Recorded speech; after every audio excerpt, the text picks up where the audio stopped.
Video skip பண்ணாமல் ஃபுல்லாக பாருங்கள். சிவன் கோலம் போட்டிருந்தாங்க, சூப்பராக இருந்துச்சு. அதுக்கப்புறவு முருகன் கோலம், முருகர் இதையும் பார்த்தோம். ரங்கோலி கோலம் மாதிரி போட்டிருந்தாங்க, உள்ள முருகர் இருந்தார், ரொம்ப ஹாப்பியாக இருந்துச்சு. அதுக்கு அடுத்த கோலம் என்ன வந்துச்சுன்னா 2 பறவைகள் இருக்கிற மாதிரி இருந்துச்சு. இதுவும் கொஞ்சம் டிஃப்ரெண்டாக இருந்துச்சுன்னு சொல்லி இதையும் எடுத்தோம். அப்புறமாட்டி கிருஷ்ணர் வந்தார், வெண்ணெய் சாப்பிட்ற கிருஷ்ணர். எந்தெந்த கோலம் சூப்பராக இருந்துச்சு அது எல்லாத்தையுமே வீடியோ எடுத்தேன். அதுதான் இது அழகான மயில் கோலம் மாதிரி சூப்பராக இருந்துச்சு.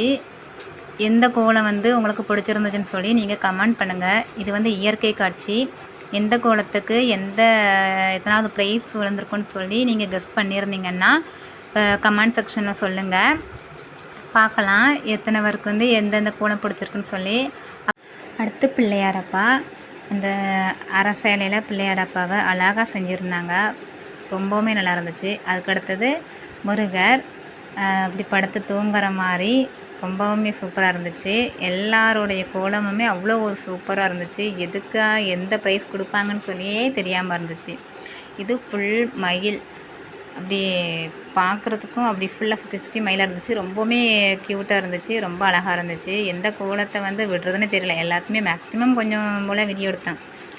அப்புறமாட்டி இது கொஞ்சம் டிஃப்ரெண்ட்டாக இருந்துச்சு, பார்க்க ரொம்ப அழகாக இருந்துச்சு. அதனால் இதையுமே நான் வீடியோ எடுத்தேன். உங்களுக்கு எந்த கோலம் பிடிச்சிருக்குன்னு சொல்லி நீங்கள் கீழே கமெண்ட் பண்ணுங்கள். Okay, thank you.